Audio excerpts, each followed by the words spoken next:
Hello दोस्तों, स्वागत है आपका हमारे YouTube channel the power mathematics में। और फिर आज एनसीईआरटी के फिर से ज्योमेट्रिक रेशियो के कुछ क्वेश्चंस आपके सामने अभी बनाए जाएंगे। उससे पहले यदि आपने हमारा पिछला वीडियो नहीं देखा है तो जाके देखिए, डिस्क्रिप्शन में आपको लिंक मिल जाएगा। आज देखते हैं एनसीईआरटी का एक्सरसाइज 8.1 के क्वेश्चन नंबर 6 से स्टार्ट करेंगे, जो कि ट्रिगोमेट्रिक रेशियो से रिलेटेड था। और इससे रिलेटेड सारे कॉन्सेप्ट्स आपको पिछले वीडियो से मिल जाएंगे। इससे पहले एक मिनट के लिए हम देख लेते हैं कि उसमें क्या क्या चीजें थी। तो मैंने कहा था कि ट्रिगोमेट्रिक रेशियो में तीन चीजें होती हैं, एक साइन थीटा, दूसरा कॉस थीटा और तीसरा टैन थीटा। साइन क्या होता था? Perpendicular by hypotenuse. कॉस क्या होता था? Base by hypotenuse. और टैन क्या होता था? Perpendicular by base. इसी का उल्टा हो जाता था क्या? कॉसेक थीटा, कॉस का उल्टा सेक थीटा, और टैन का उल्टा कॉट थीटा। तो ये p बाई एच है तो कॉसेक क्या हो जाएगा? h by p। सेक क्या हो जाएगा? h by b। और कॉट टैन का उल्टा हो जाएगा b बाई p। तो इसी से रिलेटेड पिछले वीडियोस के कुछ क्वेश्चंस देखे थे। आगे हम देखते हैं इसमें question number 6 of NCERT exercise 8.1।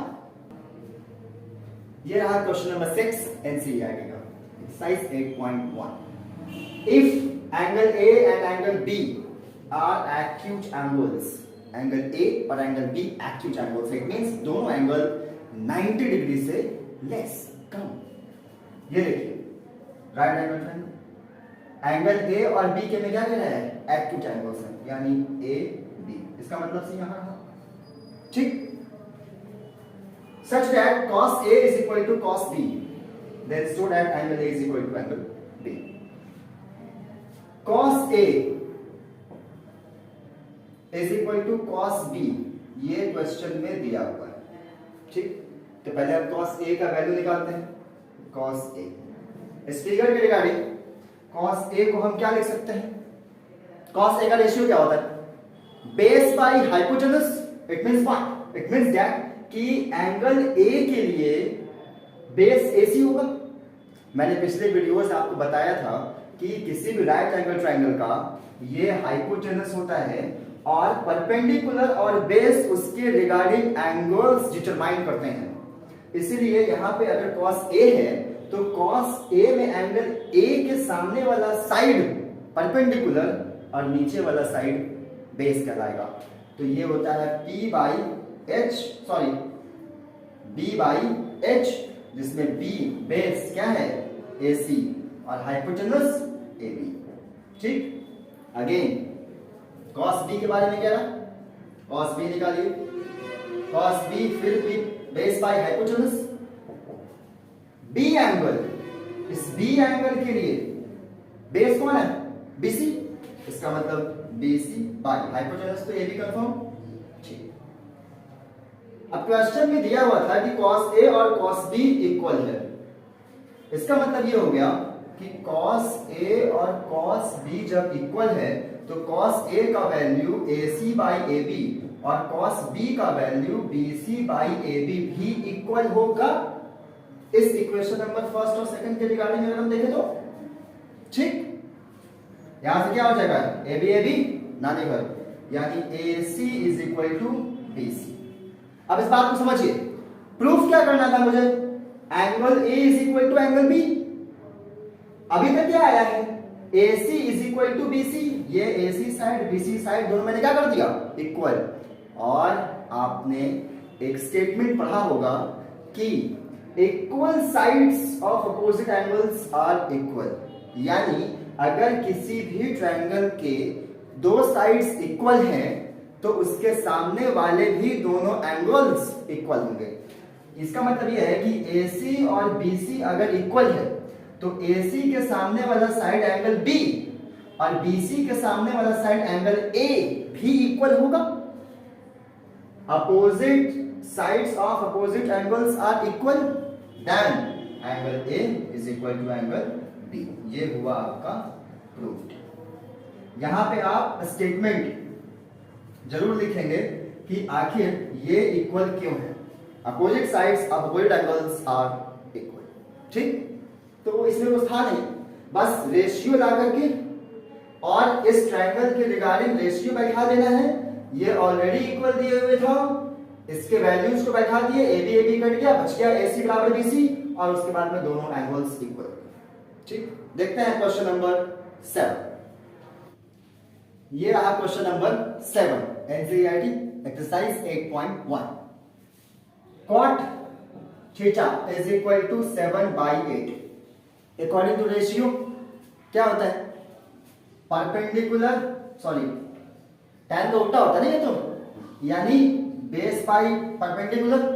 ठीक, अगर मान लिया जाए एक राइट एंगल ट्रायंगल बना दिए, ठीक है, जहां पे A B और C, तो cot 7/8, इसका मतलब अगर थीटा एंगल यहां पे है, ठीक, क्योंकि cot थीटा की बात कर रहा है ये, तो 7x इसके लिए बेस, ठीक, इस एंगल के लिए, और 8x इसके लिए परपेंडिकुलर। AC लाना होगा हमको, क्योंकि 1 plus sine 1 minus sine by 1 plus cos 1 minus cos का वैल्यू लाना है। ठीक है, चलिए क्या फॉलो कराते हैं? पाइथागोरस। ठीक, अकॉर्डिंग टू पाइथागोरस थ्योरम क्या होता है? AC square is equal to AB square plus BC square, यानी हाइपोटेनस का स्क्वायर, ये हाइपोटेनस है, ये परपेंडिकुलर, ये बेस रहा। ठीक, चलिए AC के बारे में कोई जानकारी नहीं है, AC स्क्वायर, AB कितना है? 7x का होल स्क्वायर प्लस BC कितना है? 8x का होल स्क्वायर, यानी AC square is equal to 49x square plus 64x square, यानी AC square is equal to 113x square. AC is equal to क्या हो जाएगा? Under root 113x। ठीक, ये आपका AC आ गया 113x अंडर रूट। लाना क्या है? 1 प्लस साइन 1 माइनस साइन और 1 प्लस कॉस 1 माइनस कॉस का वैल्यू। क्वेश्चन नंबर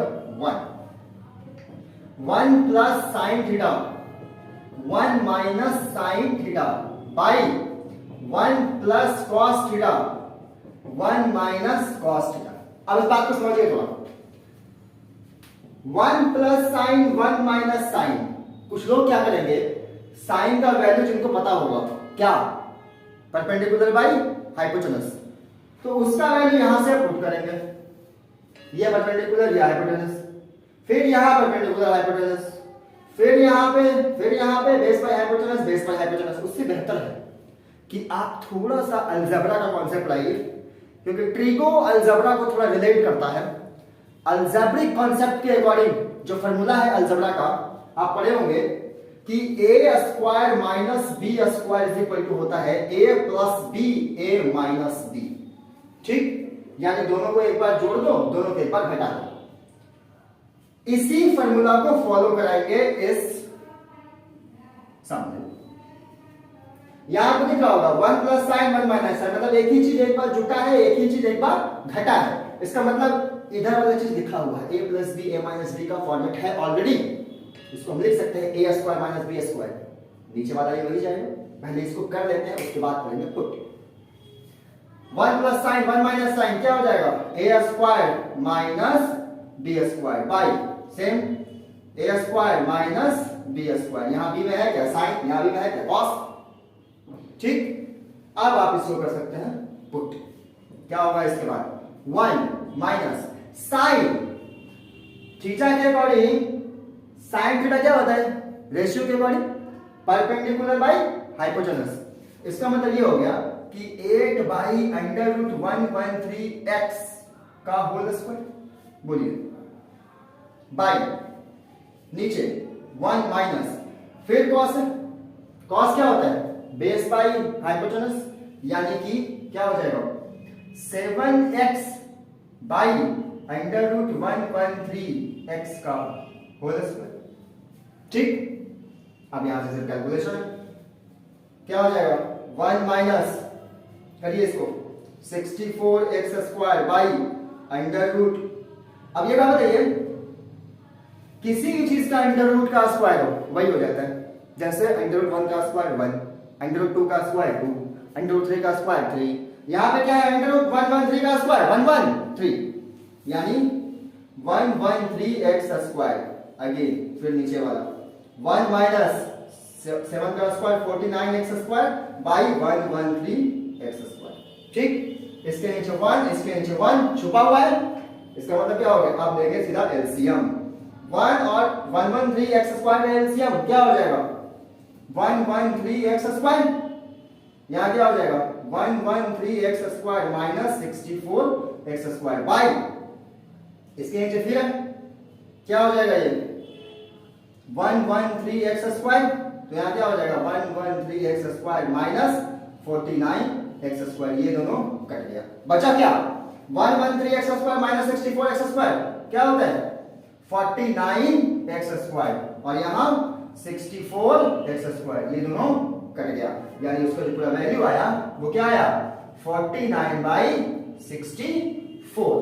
ठीक, तो ये एक जो क्वेश्चन था इसमें पहला नंबर, अगर आप डायरेक्ट पुट करते हैं तो थोड़ा कैलकुलेशन में फंसिएगा, अदरवाइज आप सीधा एक फॉर्मूला लगाइए a square minus b square का a plus b minus b, ये हो जाएगा थोड़ा शॉर्ट, यहां पे आप पुट कर दीजिए तो आंसर आ जाएगा। हालांकि इस क्वेश्चन को और आसान तरीके से बनाया जा सकता है, लेकिन आगे का जो ट्रिग्नोमेट्री का कॉन्सेप्ट है उसके थ्रू बनाएंगे। अब देखते हैं इसी का क्वेश्चन नंबर सेकंड। अब सेम इसी का क्वेश्चन नंबर सेकंड वाला सेम है, cot theta is equal to 7/8, तो इसमें तो कुछ करना ही नहीं बाबू, cot स्क्वायर का वैल्यू पूछ रहा है ये तो, और cot दिया हुआ है, तो कोई ट्रायंगल वगैरह लगाने की जरूरत ही नहीं है, स्क्वायरिंग बोथ साइड, इतना दिमाग ही नहीं लगाना है इसमें। क्या हो जाएगा, ये भी स्क्वायरिंग बोथ साइड यानी 7/8 का होल स्क्वायर, यानी cot square theta is equal to क्या हो गया 49/64। तो इसमें कुछ ज्यादा था ही नहीं, मेन था वही क्वेश्चन नंबर फर्स्ट में जिसमें कि आपको a square minus b square का फॉर्मूला लगाना था। इसके सेकंड पार्ट क्वेश्चन में कुछ नहीं था। अब देखते हैं एनसीईआरटी का क्वेश्चन नंबर 8। नेक्स्ट ये रहा एनसीईआरटी का क्वेश्चन नंबर 8।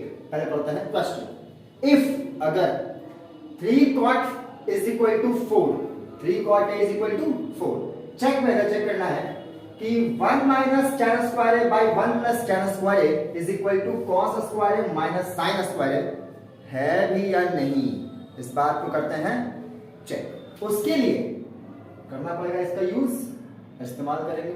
चलिए 3 cot a is equal to 4, तो ये 3 भाई साहब मल्टीप्लाई में चला जाएगा किधर डिवाइड में, इसका मतलब cot a is equal to 4/3।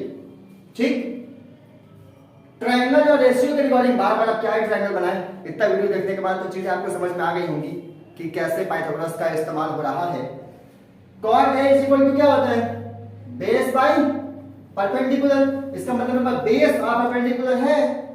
ठीक, चाहिए क्या हाइपोटेनस, सीधा फॉलो कराइए, इतना दिमाग लगाइए ही मत। आप शुरुआती तौर पे ट्रायंगल बनाइए, पाइथागोरस का थोड़ा डीपली इस्तेमाल, अब तो इतना एक्सपर्ट हो ही गए होंगे। चलिए क्या हो जाएगा, hypotenuse square is equal to perpendicular का स्क्वायर प्लस बेस का स्क्वायर। ठीक, हाइपोटेनस पता ही नहीं है, परपेंडिकुलर कितना है 3 स्क्वायर प्लस बेस कितना है 4 स्क्वायर, यानी 9 प्लस 16 h स्क्वायर, तो h इज इक्वल टू क्या हो जाएगा h square is equal to 25, तो h इज इक्वल टू 5। ठीक है, यानी हाइपोटेनस मेरा कितना आया 5। अब आप रेशियो के अकॉर्डिंग लाइए, इसको कैसे मिला सकते हैं, हालांकि रेशियो में 4x मान सकते थे आप, 3x मान सकते थे, बात तो 5। चलिए इसको देखते हैं, ये हुआ। अब इसका एक पार्ट है एलएचएस में, इसका एक पार्ट है आरएचएस में, एक एक करके उठाते हैं और लिखते हैं। पहला उठाते हैं आरएचएस, सॉरी एलएचएस उठाओ, ठीक है यही वाला एलएचएस। ठीक, क्या है 1 minus tan square a by 1 plus tan square a। ठीक, 1 माइनस क्या होता है tan is equal to cot का उल्टा होता है भाई, 4/3 अगर है तो क्या आ जाएगा p बाई b यानी 3/4, 3/4 का होल स्क्वायर प्लस यहां भी सेम 3/4 का होल स्क्वायर, tan ही तो है, ऊपर भी tan नीचे भी tan, 3/4 होल स्क्वायर। ठीक, बस एक माइनस में दूसरा प्लस में। चलिए 1 माइनस 3 का स्क्वायर 9/16 बाई 1 प्लस 3 का स्क्वायर 9/16। इसके नीचे 1 है, ठीक, इसके नीचे 1 छुपा हुआ है। सॉल्यूशन मारते हैं तो 116 का आंसर 16, तो 16 यहां आया यानी 16 माइनस 9 बाई फिर यहां आया 16 प्लस 9 और 16 दोनों कट गया है, ठीक है। ओ भैया देख लीजिए एक बार, 16 हुआ तो 16 माइनस 9 और फिर एलसीएम 16 तो क्या हो जाएगा 16 प्लस 9, तो 16 कटेगा सरकार, ठीक है। चलिए तो 16 माइनस 9 16 में से हो गया, कितना बचेगा 7 और दोनों को जोड़ेंगे तो 25। ये आया आपका एलएचएस का वैल्यू। अगेन आरएचएस में भी कुछ है, लाइए चलिए। आरएचएस में क्या है cos स्क्वायर ए माइनस sin स्क्वायर ए। हाइपोटेनस लाके बैठे हुए हैं इसी के लिए, क्योंकि यहां पे तो tan था तो यहां तो परपेंडिकुलर बेस का खेल था, लेकिन cos और sin में तो भैया हाइपोटेनस का चक्कर है, ठीक है। चलिए cos क्या होता है बेस बाय हाइपोटेनस। बेस कितना है 4, यानी 4/5 का whole square minus sin perpendicular by hypotenuse.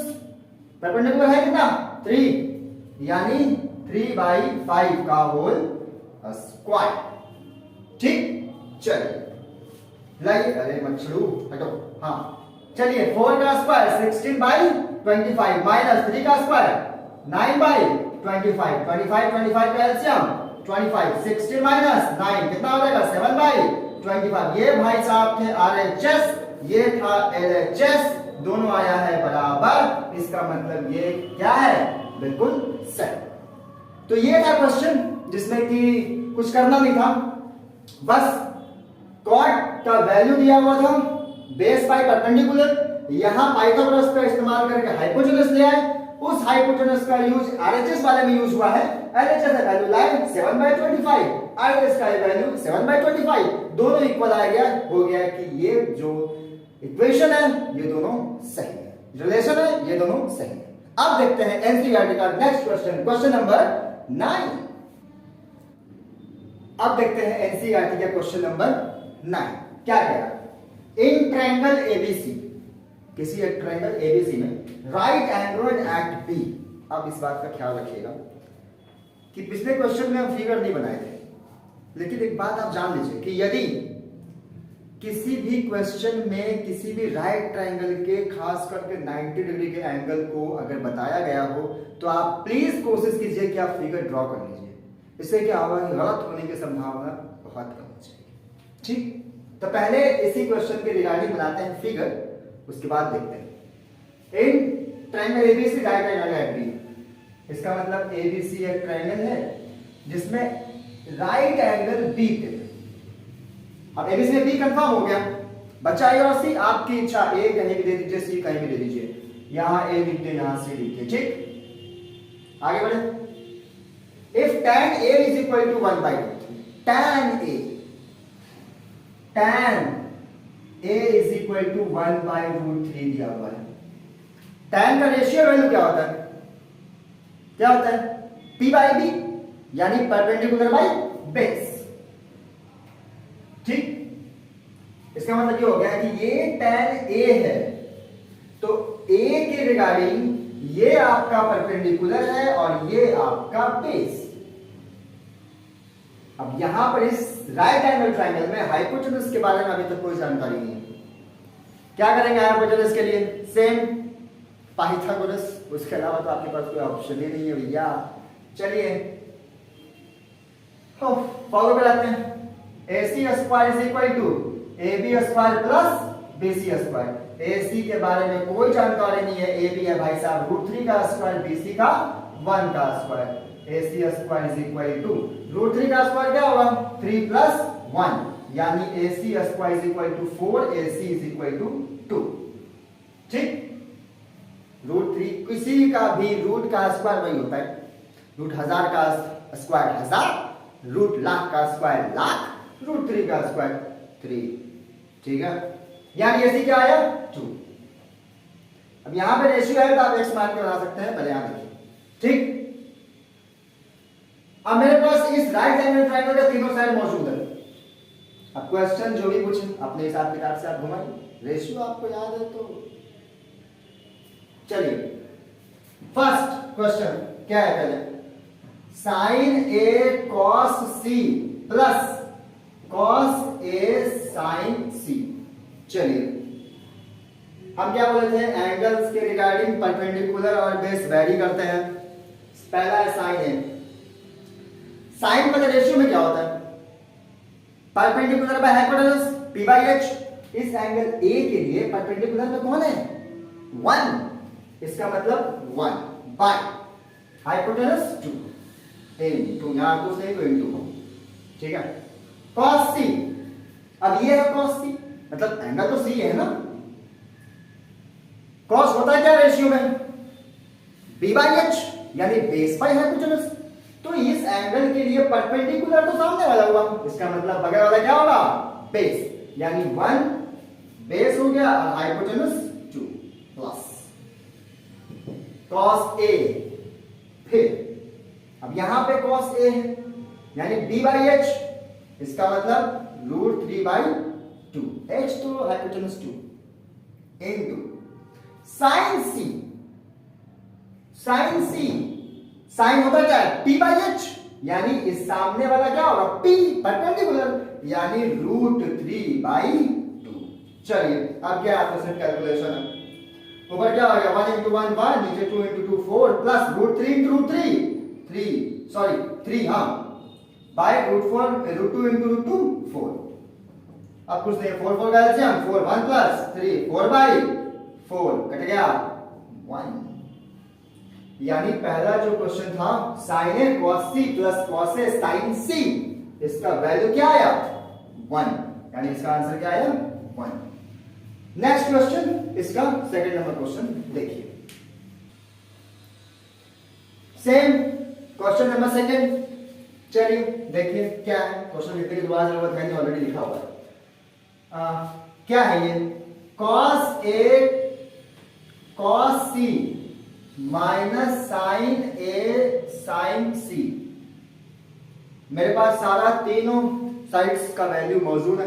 चलिए cos a cos होता क्या है, फिर अगेन b बाई h, यानी √3 अपॉन 2 इनटू, यहां कुछ नहीं तो क्या इनटू cos c।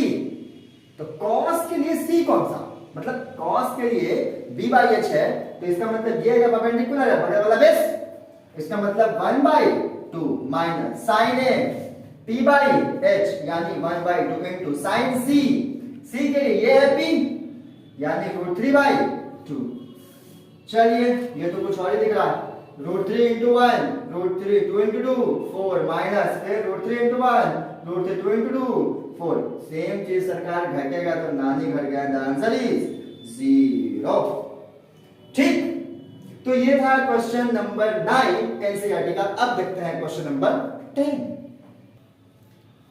नाउ अब देखते हैं question number 10। In triangle PQR right angled at Q। चलिए बनाइए figure.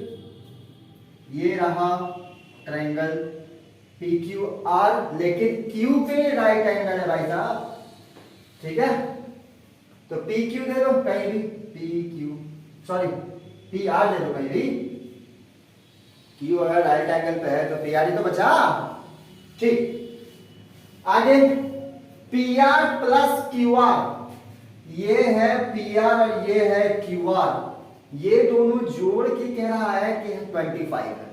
And PQ is equal to 5, PQ ये है 5। एक का तो जानकारी, इन दोनों का सम दिया हुआ है, इस बात को थोड़ा समझो। अब मान लेते हैं इसमें कि लेट, किसी को मान लो तुम्हारी इच्छा, इसी को मान लेते हैं, ठीक है, ज्यादा बेहतर है।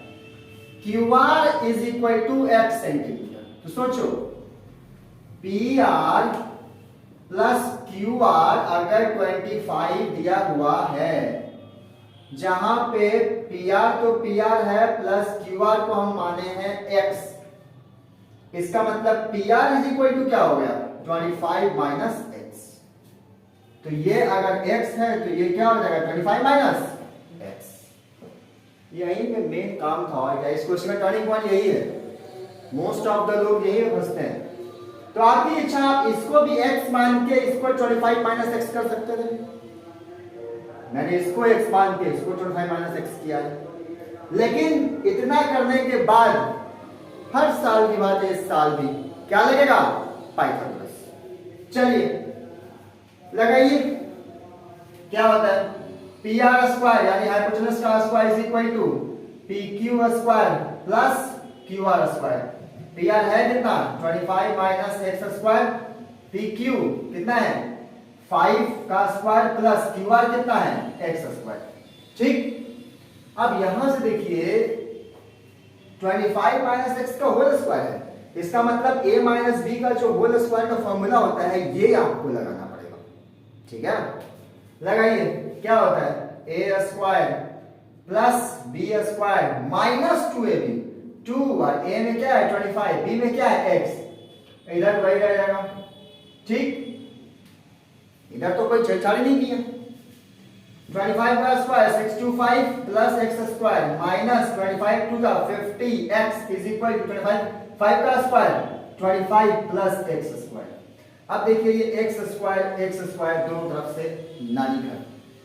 ठीक, बचा क्या, चलिए माइनस 50x इधर रखते हैं, भाई साहब को उधर फेंक देते हैं, यानी 25 और ये गया तो माइनस में 625, यानी क्या हो गया ये माइनस 50x और ये घटे कितना हो जाएगा माइनस 600।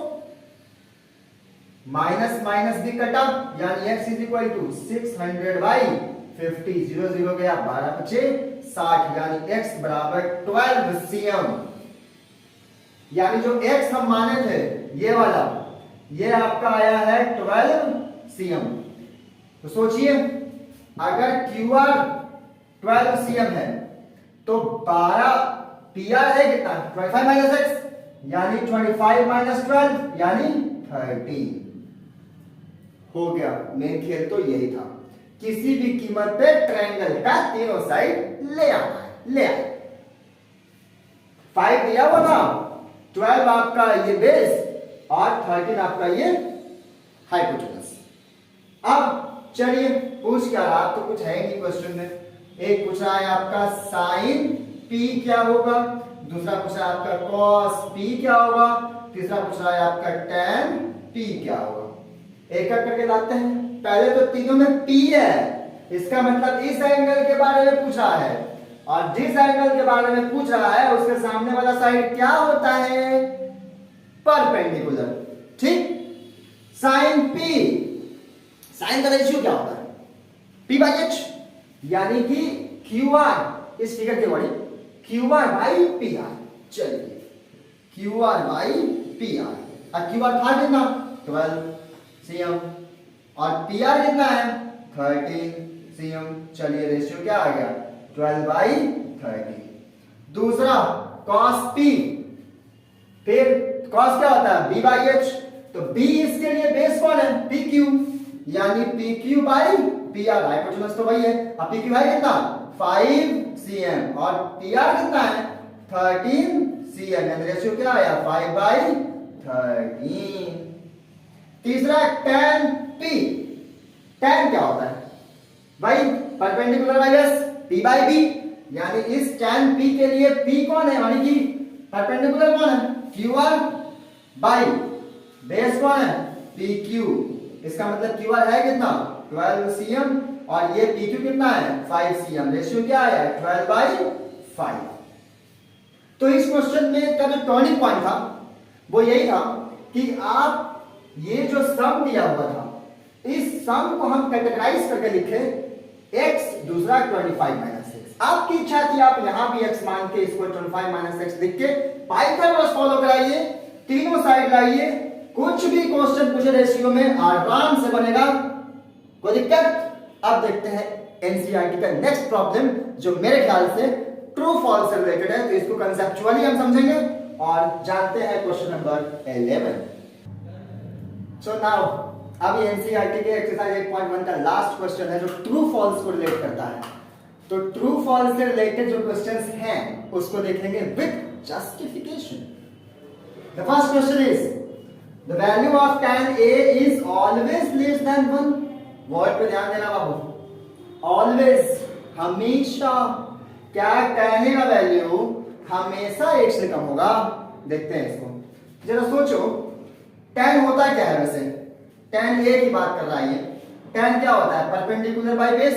मान लेते हैं कि कोई एक राइट एंगल ट्रायंगल बना दिए, ठीक है, और a यहां पे दिए हैं और b यहां पे, c यहां पे, ठीक। a की बात कर रहा है ये। अब मान लो कि a के लिए परपेंडिकुलर ये है और बेस ये है, ठीक। तो tan a का वैल्यू जो है, tan का वैल्यू जो है वो ऑलवेज लेस देन 1 थोड़ा ना होगा। देखो कैसे नहीं होगा।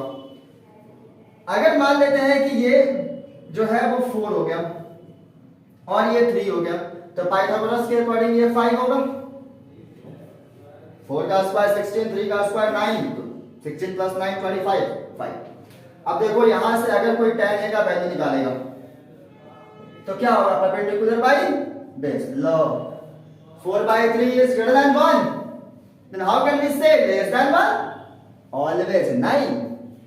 अगर a यहां होता तब 3/3, तब तो ठीक है, लेकिन a यहां है तो इसका मतलब ये है कि tan a का वैल्यू 1 से बड़ा भी हो सकता है। तो फर्स्ट स्टेटमेंट कि the value of tan is always less than 1, false, गलत, ठीक। सेकंड देखते हैं। सेकंड क्या है? सेकंड है sec a is equal to 12/5 for some value of angle a, ठीक। सही बात। क्या sec a का वैल्यू किसी वैल्यू के लिए तो 12/5 होगा ना? जैसे देखो, देखते हैं, ये थीटा है, सॉरी ये एंगल 90, a यहां दे दो, b यहां दे दो, c यहां दे दो। सेक a की बात कर रहा है। सेक होता क्या है? सेक क्या होता है? कॉस का उल्टा, यानी h/b। तो h यहां है, इसका मतलब ये h है, ये b है, b यहां होगा क्योंकि a की बात कर रहा है तो सामने परपेंडिकुलर, ये भाई साहब बेस। अब यहां निकाल लो तो क्या होता है? अगर पाइथागोरस फॉर्मूला को करा के अगर हम bc निकाले तो 144 माइनस 25 क्या हो जाएगा? 144 माइनस 25 कितना होगा? 9। कितना होगा? हाँ 9, और ये कितना हो गया? 1, यानी √119 तो हो ही सकता है। इसका मतलब ये बिल्कुल सही है। सेक a का जो वैल्यू है वो 12/5 एग्जिस्ट करेगा, किसी ना किसी वैल्यू पे तो करेगा ना बाबू। इसका मतलब ये स्टेटमेंट ट्रू, फॉल्स नहीं। आगे देखते हैं। Next question number 3। cos a is the abbreviation used for the cosecant of angle। नहीं, cosecant नहीं, एब्रिविएशन मतलब शॉर्ट फॉर्म। तो cosecant का शॉर्ट फॉर्म cos नहीं है, ठीक है। ये cosec इसका शॉर्ट फॉर्म होगा। cosecant जो है वो cosec इसका शॉर्ट फॉर्म है, ठीक। cos का जो एब्रिविएशन है वो है कोसाइन का, ठीक है। ये एब्रिविएशन बात हम बता देंगे। tan का टेंजेंट है, cosec का कोसेकेंट है, sec का सेकेंट है, sin का साइन, ऐसा ये नहीं साइन होता है, तो ये बात गलत है। ये जो cos a जो है वो कोसेकेंट का एब्रिविएशन नहीं है, cosec का होगा, cos का नहीं होगा, तो ये भी फॉल्स, ठीक। The next one is cot a is the product of cot and a। अरे बाप, ये कैसे? cot और a का प्रोडक्ट cot नहीं है, ये एंगल को डिटरमाइन करता है बस। कभी a यहां, कभी a यहां, ये प्रोडक्ट नहीं होता है, ये बस एक एंगल का डिटरमिनेशन है और कुछ नहीं है। प्रोडक्ट कहां से होगा भैया? ये भी false. The last question is sin 4/3 for some angle theta. अब जरा सा कॉमन सेंस लगा। sin थीटा क्या दिया हुआ है? इसमें 4/3 दिया हुआ है, ठीक। अब सोचो रेशियो में sin क्या होता है? Perpendicular by hypotenuse. हाँ, किसी भी राइट एंगल ट्रायंगल में हाइपोटेनस सबसे बड़ा साइड होता है, ठीक। परपेंडिकुलर तो एंगल के हिसाब से चेंज होता है, ये एंगल तो ये परपेंडिकुलर, ये एंगल तो ये परपेंडिकुलर। हाइपोटेनस तो ऑलवेज नीचे रहेगा साइन के वैल्यू के अकॉर्डिंग, और हाइपोटेनस किसी भी राइट हैंडेड ट्रायंगल का सबसे बड़ा साइड होता है। इसका मतलब यह है कि साइन 4/3 में नीचे छोटा कैसे रह सकता है, बिकॉज हाइपोटेनस साइन के नीचे में होगा, और जब नीचे हाइपोटेनस होगा तो ऊपर से तो बड़ा ही होगा हाइपोटेनस, ऊपर में परपेंडिकुलर से तो बड़ा ही होगा। इसका मतलब है कि 4/3 यानी नीचे जो है लेस देन हाइपोटेनस नहीं हो सकता है ऊपर से, इसलिए ये स्टेटमेंट भी जो है 4/3 साइन का वैल्यू कभी एग्जिस्ट नहीं करेगा, नीचे कभी ऊपर वाले से छोटा नहीं होगा, नीचे ऑलवेज बड़ा होगा, क्योंकि साइन का नीचे में हाइपोटेनस होता है और हाइपोटेनस सबसे बड़ा साइन होता है। इसका मतलब ये स्टेटमेंट भी गलत है। ठीक, तो ये था ट्रू फॉल्स, और ये एनसीईआरटी के एक्सरसाइज 8.1 यानी मेरे ख्याल से ट्रिगोमेट्रिक रेशियो का सारा कॉन्सेप्ट आपका अभी तक क्लियर हो गया होगा। तो और कुछ नहीं, बस आज तक इतना ही रखते हैं। अगर आपका ये वीडियो पसंद आया हो तो प्लीज लाइक कीजिए और हमारे चैनल को सब्सक्राइब कीजिए। Thank you.